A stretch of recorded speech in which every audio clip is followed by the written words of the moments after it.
Hello everyone, welcome to let's study classes, जहां पर हम यूजीसी नेट एजुकेशन सब्जेक्ट की तैयारी करते हैं। इस समय हम यूजीसी नेट एजुकेशन पेपर 2 में पार्ट नंबर 1 और यूनिट नंबर 1 यानी कि एजुकेशनल स्टडी के पार्ट नंबर 1 में अभी इंडियन फ़िलोसफी इसके बारे में पढ़ रहे हैं, जिसमें कि हमने अभी तक सामाख्य फ़िलोसफी के बारे में पढ़ा।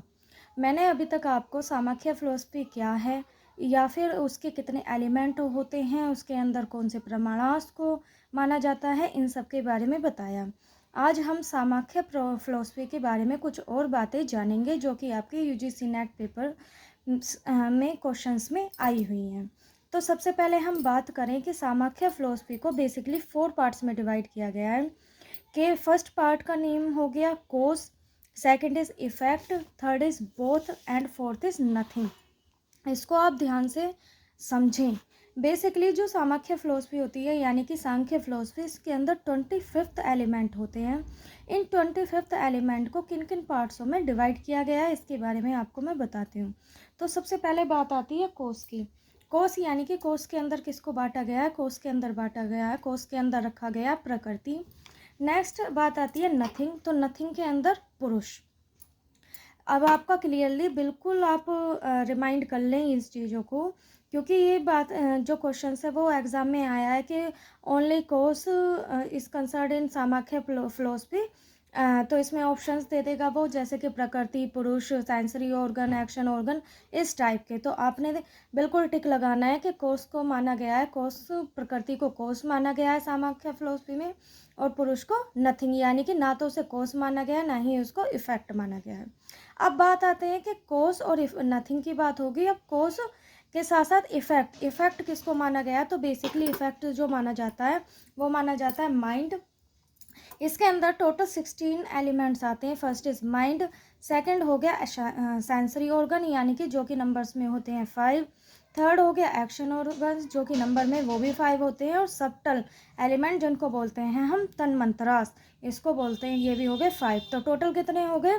5 और 5 10 और 5 15 और 1 16, यानी कि टोटल जो 16 एलिमेंट है उसको इफेक्ट में रखा गया है।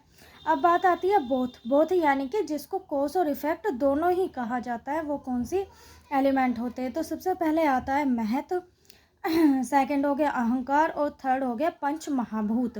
तो ये नंबर में कितने हो गए? 5 6 7। तो आपने ऐसे नंबर्स में याद रखना है कि कोस और नथिंग तो 1 1 नंबर में हो गए, इफेक्ट के अंदर 16 एलिमेंट आते हैं और बोथ में 7 एलिमेंट आते हैं। तो टोटल मिलाकर इसके एलिमेंट हो गए 16 और 7 23 24 और 25। इस तरीके से एलिमेंट्स के डिवीज़न किया गया है। आपने ये अच्छे तरीके से याद रखना है। और दूसरा क्या होता है कि फ़िलोसफी के अंदर थोड़ा इंग्लिश और हिंदी टर्मोलॉजी में थोड़ा डिफरेंस होता है, थोड़ा ना कहें कुछ अजीब तरीके की होती है। तो आप लोग टर्मोलॉजी में ना फंस करके उसके मेन जो उसकी बातें हैं उसको ध्यान दें। जैसे कि अगर हम ज्ञानेंद्रियों की बात करते हैं तो ज्ञानेंद्रिय यानी कि सेंसरी ऑर्गन, तो आपने या तो सेंसरी ऑर्गन याद रख लो या ज्ञानेंद्रिय याद रख लो, बात एक ही है और 5 एलिमेंट है। आपसे वो ये नहीं पूछने वाला एग्जाम में कि सेंसरी ऑर्गन को हिंदी में क्या बोलते हैं या ज्ञानेंद्रियों को इंग्लिश में क्या बोलते हैं, ऐसा कुछ नहीं पूछेगा। वो ये पूछेगा कि भाई इफेक्ट के अंदर कौन कौन से एलिमेंट रखे गए हैं या नंबर ऑफ एलिमेंट्स कितने हैं इफेक्ट के अंदर। तो आप इस चीज़ों को बिल्कुल भी हिंदी और इंग्लिश को माइंड ना करें, बल्कि उसके जो मेन एलिमेंटों का जो डिवीज़न है उस पर ध्यान दें। अब इसके बाद बात आती है हमारे योग दर्शन की। तो योग दर्शन के बारे में मैं आपको बताती हूँ। बेसिकली हमारा आज एक दर्शन पूरा हो गया, एक इंडियन फ़िलोसफी जिसका नाम है सांख्य फ़िलोसफी। अब बात आती है योग दर्शन की। तो योग दर्शन बेसिकली जो योग दर्शन के फाउंडर हैं वो हैं महर्षि पतंजलि। आप जानते हैं अच्छी तरीके से, वेल डिफाइंड है इस नेम से, क्योंकि भाई मार्केट में काफ़ी सारे प्रोडक्ट आते हैं जो कि रामदेव बाबा बेचते हैं। काफ़ी सारे प्रोडक्ट हैं जैसे घी और तेल, काफ़ी सारे हैं। तो बेसिकली योग दर्शन के फाउंडर हो गए पतंजलि, और इन्होंने अपनी बुक लिखी थी योग सूत्र में। आई होप फ्रेंड्स आप लोग अपने सेल्फ नोट्स बना रहे होंगे, क्योंकि आपको पेपर में, आपके एग्ज़ाम में आपके सेल्फ नोट ही हेल्प करेंगे, ताकि आप फटाफट जो क्विक रिवीजन होता है वो अपने सेल्फ नोट से ही कर सकते हैं। तो आप साथ साथ सेल्फ नोट भी बनाते रहें। तो बेसिकली मैंने कुछ दिन पहले आपको अपनी एक वीडियो में पूछा था कि भाई जब मैंने स्कूल्स ऑफ फिलोसफी पढ़ाए थे तो मैंने उसमें स्कूल्स ऑफ फिलोसफी जो कि हमारे हेटेरोडॉक्स ऑर्थोडॉक्स के बारे में बताया था। तो उसमें आपसे कहा था कि जो स्कूल्स ऑफ फिलोसफी हैं इनके फाउंडर और बुक्स को आपको सर्च करना है। आई होप कि आपने सर्च कर लिया होगा। तो आज हम बात करते हैं योग दर्शन की। योग दर्शन यानी कि पतंजलि, और पतंजलि ने बुक लिखी थी योग सूत्र। जो योग है, योग बेसिकली दोनों एस्पेक्ट्स को मानता है। दोनों एस्पेक्ट्स में कि थियोरटिकल और प्रैक्टिकल, यानी कि वो थियोरटिकल मतलब पढ़ने पे भी ध्यान देता है और उसको प्रैक्टिकली करने पे ध्यान देता है। जैसे कि मैथमेटिकल सब्जेक्ट होता है कि वो भाई थियोरटिकल भी है प्रैक्टिकल भी है। थियोरटिकल कैसे है कि आपने क्या होती है, जो उसके अंदर जो प्रूफ करने के क्वेश्चन आते हैं उनके स्टेप भी लिखने होते हैं और उनको प्रूफ करना भी सिखाना दिखाना होता है। तो इसी तरीके से योग हो गया, ये भी थियोरटिकल और प्रैक्टिकल दोनों एस्पेक्ट में। अब बात आती है सामाख्य फिलोसफी की। बेसिकली सामाख्य फिलोसफी जो है हमारी थियोरटिकल और सामाख्य और योग फिलोसफी की बात आती है। तो बेसिकली ये जो एक होता है ना एक सिस्टम, यानी कि दोनों में अब बात तो प्रकृति पुरुष की ही की जाती है कि प्रकृति क्या है ये सब चीज़ें, लेकिन सामाख्य क्या है, थियोरटिकल एस्पेक्ट होता है और योग हो गया प्रैक्टिकल साइड जो होती है, ये हमारी प्रैक्टिकल साइड होती है कि भाई आप योग करते ही तो हैं योगासन, कि भाई उसको प्रैक्टिकली हमने सीख लिया कि हाँ कपालभाति इस तरीके से की जाती है और उसको फिर हम प्रैक्टिकली करके देखते हैं।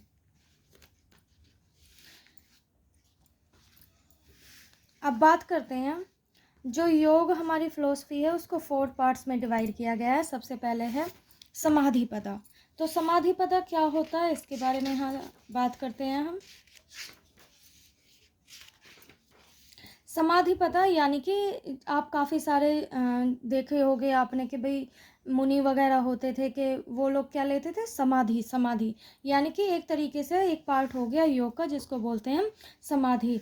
तो इसके अंदर जो आपके काफ़ी सारे होते हैं, जैसे कि क्या होता है कि भाई अपने जितने भी इंटरनल पार्ट्स हैं उनको एक जगह एकत्रित करके आराम से उसको एक कहते हैं ना एक फ्लेक्सिबल वे में बैठना। नेक्स्ट हो गया साधना पद, यानी कि साधना कर रहे हैं हम। साधना कैसे कर रहे हैं कि भाई दुखों का क्या कारण है, दुख किस तरीके से होते हैं, तो इन सब चीज़ों से अपने आप को दूर ले जाना, मतलब संसार से दूर ले जाना अपने आप को। नेक्स्ट हो गया विभूति पदा। विभूति पदा हो गया कि हम एक तरीके से सुपर नॉर्मल जो पावर होती है ना कि भाई किसी को देख करके उसके बारे में पता कर लगा लेना, अच्छा ये जो डेड पर्सन है वो इस चीज़ से बिलोंग करता है, यानी कि अपने आप जो सुपर नेचुरल पावर्स है उनको गेन कर लेना। नेक्स्ट और मोस्ट इम्पोर्टेंट पार्ट है वो है कैवल्य। जैसे कि मैंने आपको पहले भी बताया था कि कैवल्य किसका नाम है, लिबरेशन यानी कि मोक्ष का। कि हमारी जो इंडियन फिलोसफी है वो सबसे ज़्यादा एम्फेसिस करती है कैवल्य पदा यानी कि मोक्ष पे, कि किसी भी तरीके से हमें अपने संसार के जितने भी कर्म हैं उन सब से मुक्ति पा करके हमें क्या मिले, कैवल्य यानी कि मोक्ष मिले। अब इसके बाद जो योग में बात आती है, योग सूत्र में योग दर्शन में वो आती है अष्टांग योग की। तो बेसिकली अष्टांग योग, इसके सीक्वेंस आप लोग याद कर लीजिएगा क्योंकि एग्ज़ाम में काफ़ी बार सीक्वेंस भी आ जाते हैं, उनके बारे में पूछ भी लेता है और काफ़ी सारे क्वेश्चंस जो होते हैं अष्टांग योग से रिलेटेड आते हैं। तो ये काफ़ी इम्पोर्टेंट जो पॉइंट बता रही हूँ मैं आपको, इसको कर लीजिएगा। तो बेसिकली अष्टांग योग, इसके अंदर 8 अष्टांग यानी कि 8 योग कौन कौन से। सबसे पहले आता है यम का क्या मीनिंग हुआ, यम का यानी कि यम नियम, कि भाई आप नियम निभाएं, आसन, प्राणायाम, प्रत्याहार, दर्शन, ध्यान और समाधि। तो सबसे पहले क्या होगा आपने इसको 4 पार्ट्स में आप डिवाइड कर सकते हैं, जैसे कि ये 4 पार्ट्स और ये 4 पार्ट्स। तो बेसिकली जो हमारे यम नियम आसन प्राणायाम ये वाले हमारे होंगे इंटरनल। क्यों? क्योंकि इसको हम अपने शरीर के अंदर से कुछ करते हैं। फिर इसके बाद प्रत्याहार, धारणा, ध्यान, समाधि ये होंगे हमारे सॉरी ये मैंने उल्टा बता दिया आपको, ये होंगे हमारे एक्सटर्नल और ये होंगे हमारे इंटरनल।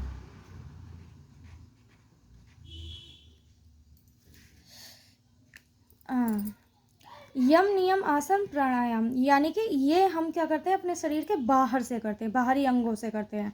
भाई आप कहीं पे बैठोगे तो अपने शरीर को अपनी जो बॉडी है उसको बिल्कुल एक कलेक्टिव वे में लेकर के बैठोगे। नियम यानी कि अपने जो आपके जो सेंस ऑर्गन्स हैं, जो आपकी कह सकते हैं इंद्रियां हैं, उससे ही आप नियम निभाएंगे। आसन और प्राणायाम, प्राणायाम यानी कि आप जैसे योग करते हैं। नेक्स्ट हो गए इंटरनल, जो कि आप इस चीज़ों को यानी कि इन 4 जो हमारे योग हैं इनको फॉलो करके जो सेकंड, इसको आप कह सकते हैं कि फर्स्ट फेज़ और ये हो गया सेकंड फेज़, कि आप फर्स्ट फेज़ को फॉलो करके किस पे पहुँचते हैं, सेकंड फेज़ पे, जो कि आपकी किससे रिलेटेड होती है, वो होती है इंटरनल योग से रिलेटेड। तो ये क्या हो गया, प्रत्याहार, धारणा, ध्यान और समाधि। तो आपने ये अष्टांग योग को याद करना है। इसमें वो पूछ लेता है कि कभी कभी कि भाई 4 पार्ट्स के नाम दे देगा, मतलब इन 8 के दे देगा, इसमें से पूछ लेगा कि एक्सटर्नल कौन सा योग है हमारा, इंटरनल कौन सा रिलेटेड है। तो इन सब चीज़ों के बारे में वो क्वेश्चंस काफ़ी तरीके से पूछ सकता है और आए भी हैं ये questions. So thank you friends. आगे की हम बात नेक्स्ट वीडियो में करते हैं कि भाई योग दर्शन के अकॉर्डिंग एजुकेशन कैसी है, एम्स ऑफ एजुकेशन, इन सब के बारे में हम नेक्स्ट वीडियो में बात करते हैं। Thank you.